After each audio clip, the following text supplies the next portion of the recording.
Vous le savez bien et tu le sais bien, Laure, on nous dit oui, mais tout ça, la France, c'est bien gentil, c'est petit, c'est derrière, vous êtes tout seul, avec vous, on sera isolé. Oui, mais ce matin, nous avons évoqué nos amis de UKIP avec Nigel Farage, qui mènent un combat parallèle au nôtre. Nous avons écouté notre ami venu de Russie. Eh bien, c'est un autre Européen maintenant que nous allons entendre. Oui, tout à fait. Alors celui-ci vient de Grèce. Il est député, il est leader des Grecs indépendants et alors son succès s'accroît à Athènes et bien au-delà. Vous allez voir, il s'exprime dans un parfait qui est excellent. Je vais vous laisser juger. Il est truculent et lui non plus ne parle pas la langue de bois. Et alors il partage aussi quelque chose avec vous, Nicolas, c'est qu'il a eu le courage, notre invité, de quitter un parti majoritaire parce que ce parti prenait une direction beaucoup trop européiste à son goût. Il nous fait l'honneur de venir de Grèce ce matin. Je vous demande d'accueillir très chaleureusement Panos Kamenos.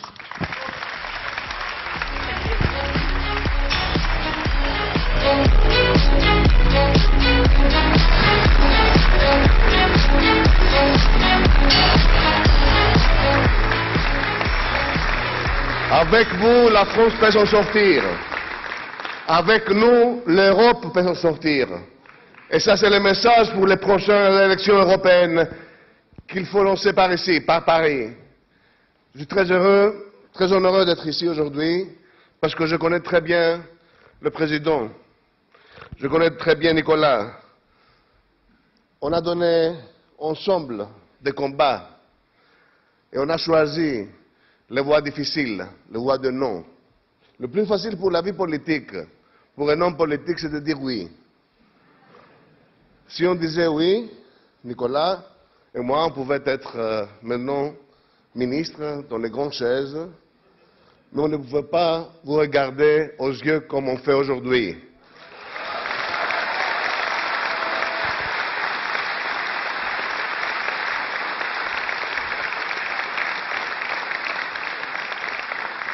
C'est une voie difficile, parce que contre nous, on a les médias, on a les grands journaux, on a tous ceux qui financent la politique, on a les banquiers, on a les intérêts internationaux, on a la globalisation.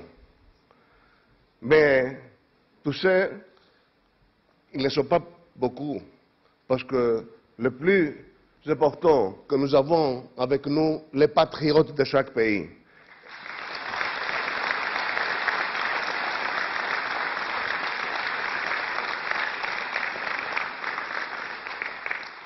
Grèce, c'était la première cible de cette globalisation. Quand on dit le mot Grèce, ils peuvent nous donner le mot de Nana Mouskouri, de Mikis Theodorakis, de l'Acropole, de la comédie. Mais un seul mot peut montrer la Grèce d'aujourd'hui, c'est le mot de tragédie. Si vous regardez maintenant ces jeunes, il faut imaginer que les 70 de ces jeunes, ils ne vont pas trouver du boulot pour les prochains 10 ans. Ils disent les responsables de Troïka. C'est ça la tragédie grecque. Le 82% des entreprises, ils ferment. Chaque jour, si vous marchez à Athènes, les magasins sont fermés. Et tout ça, parce qu'on passe une crise technique.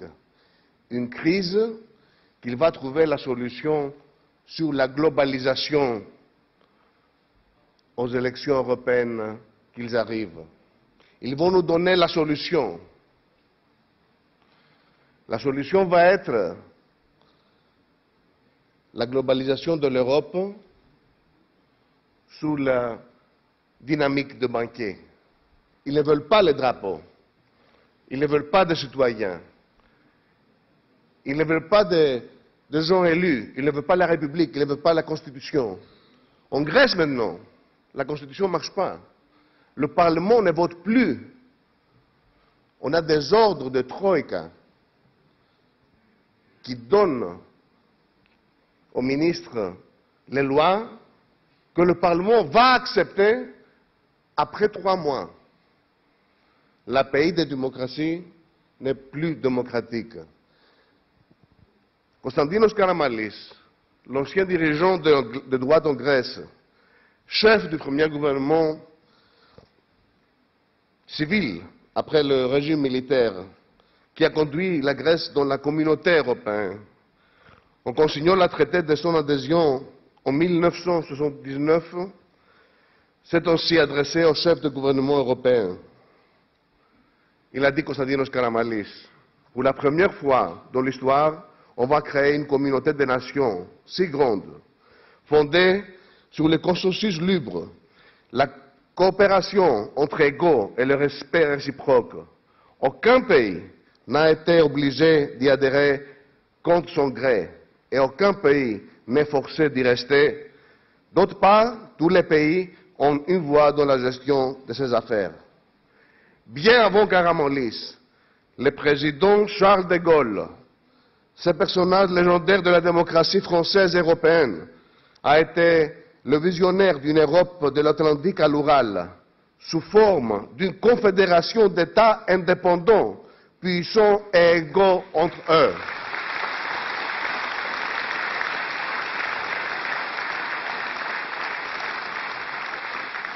Les inspirateurs et les fondateurs de l'Union européenne étaient des hommes d'opinions diverses, mais tous avaient une vision commune, celle de l'Europe pacifique et prospère, fondée sur les principes du partenariat et du respect mutuel.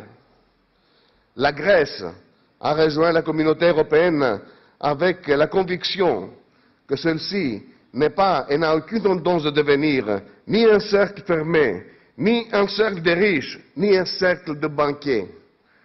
La Grèce y entra avec la conviction que dans ce cadre de la solidarité européenne, la souveraineté nationale serait défoncée pour tous les partis inclus, que la liberté démocratique serait garantie, que le développement économique serait accompli et que le progrès économique et social serait devenu avec la coopération de tous les fruits communs à récolter. Néanmoins, la prospérité chimérique, qui n'a pas été fondée sur des institutions politiques et économiques stables, a été suivie par une crise financière sans précédent. Karamanlis, dans ce même discours, avait aussi averti les têtes des États européens qu'il fallait organiser une économie autour des hommes et non pas des hommes autour de l'économie. C'est ça le message qu'il faut qu'on passe.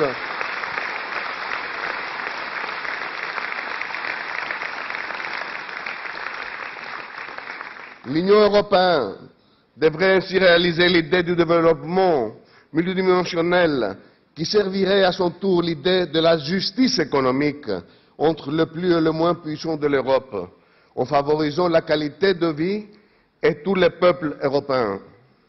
L'union monétaire de l'Europe est aujourd'hui devenue une robe trop large sur un corps ossifié, celui de l'économie faible des pays européens, non seulement du Sud, comme la Grèce, l'Espagne, le Portugal, l'Italie, mais aussi de l'Est du Nord, Irlande, Belgique. Dans une Europe sans frontières internes, la crise frappe aussi la porte des voisins, de la France, de l'Allemagne, de la Grande-Bretagne, des Pays-Bas et de la Scandinavie. Ceux qui veulent arrêter la vague de la marée avec des cure-dents se trompent. La Grèce, un pays avec une longue tradition aux activités maritimes, au commerce et au tourisme, a été conduite par les mauvais choix politiques, aussi bien des instances européennes que le gouvernement grec, sur une voie régressive, suivant un modèle d'importation et de consommation de biens et de technologies au lieu de développer sa production primaire. C'est ça le mot-clé, la production primaire. La production primaire que la globalisation veut contrôler partout en Europe. À partir de 1981, année de l'entrée de la Grèce à la communauté européenne, les gouvernements grecs ont bénéficié de milliards d'euros équivalents pour les premières 20 ans jusqu'à 6% du PIB grec. Au lieu d'investir sagement Cet argent pour développer une infrastructure productive, il a été gaspillé pour les travaux publics, entre parenthèses, douteux, ayant avec but d'entretenir financièrement des consortia d'intérêt grecs ou étrangers. Ces modèles n'avaient aucune relation avec notre civilisation, avec la civilisation d'Europe, les talents de notre peuple et des possibilités de développement de notre pays, notamment nos ressources naturelles. La même situation existe aussi pour d'autres pays membres de l'Union européenne. Il paraît que le modèle a été créé uniquement pour servir certains, au détriment des autres. Ce modèle doit impérativement être modifié. Il faut qu'on change ce modèle maintenant.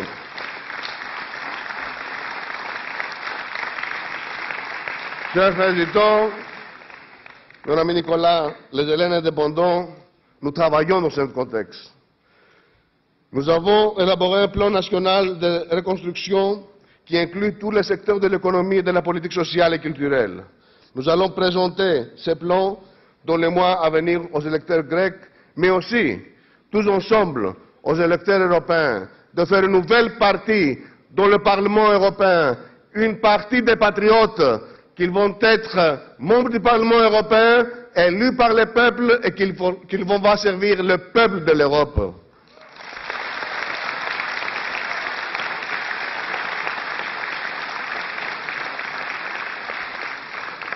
Ce plan peut être le cheval de bataille lors de nos campagnes électorales en 2014, aussi bien au niveau européen qu'au niveau national et local. Comme dans un mariage en crise, la réforme des institutions est impérative, ou alors le divorce reviendra inévitable.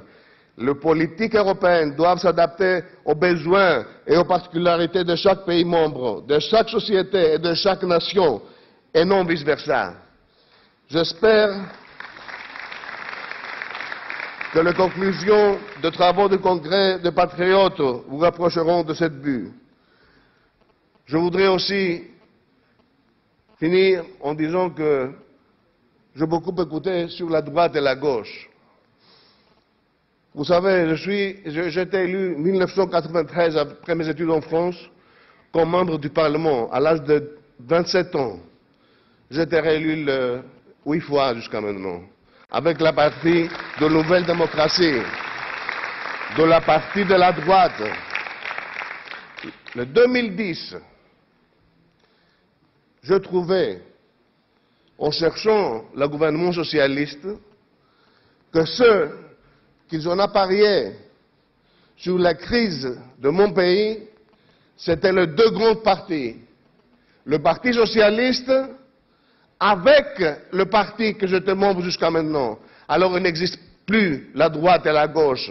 Il existe des gens qui étaient dans la droite et qui étaient dans la gauche et qui travaillent seulement pour les banquiers et pour la nouvelle globalisation.